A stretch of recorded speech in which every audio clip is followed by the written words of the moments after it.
అదే RTV app వార్తల్ని క్షణాల్లో చదివే అవకాశం ఉంటుంది. ఒక న్యూస్ పేపర్, ఒక టెలివిజన్ ఛానల్ మీ చేతుల్లో ఎప్పుడూ ఉంటాయి. అందరికి నమస్కారం.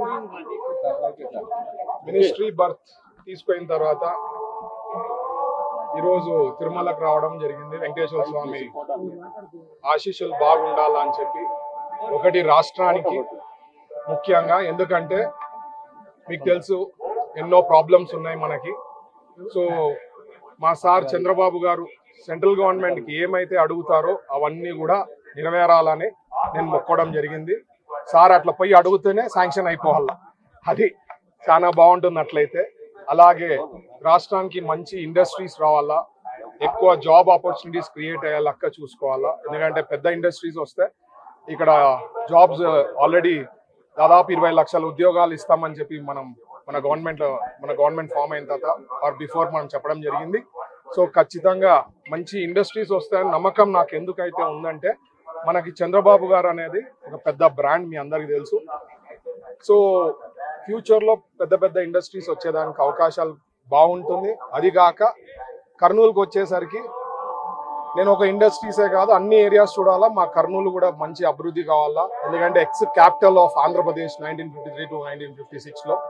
సో కర్నూలు కూడా బాగా అభివృద్ధి చెందాలని చెప్పి ఇవన్నీ కూడా ఏడుకొండల స్వామిని మొక్కడం జరిగింది. అన్ని నెరవేరుతాయని చెప్పి ఆశపడుతున్నా.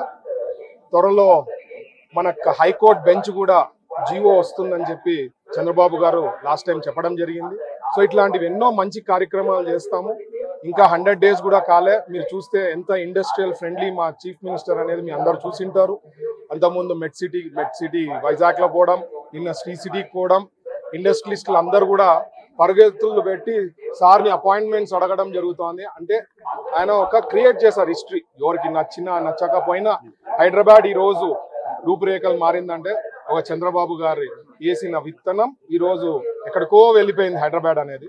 సో అట్లా మన అమరావతి కూడా బాగా డెవలప్ కావాలా, అంతా బాగుండాలా, వర్షాలు పడాలా, ఇప్పుడు ఎట్లయితే మనకు నదులు అంతా నీళ్లతో నిండి బాగుందో అగ్రికల్చర్ బాగా జరగాల. సో ఇవన్నీ కూడా బాగా అవుతుందని మొక్కడం జరిగింది. హైదరాబాద్ సుచిత్ర సర్కిల్ కి ఒక విశేషం. మీ లలిత జ్యువెలరీ సుచిత్ర సర్కిల్ కి వచ్చేసింది. ఆగస్ట్ 18న బ్రహ్మాండమైన ప్రారంభోత్సవం. Lalitha jewellery, A block, green park avenue, Suchitra road. మీ లలిత జ్యువెలరీలో ధరలు చెక్ చేయండి. డబ్బులు చాలా చాలా ఆదా చేస్తారు. డబ్బులు ఎవరికి ఊరికే రావు.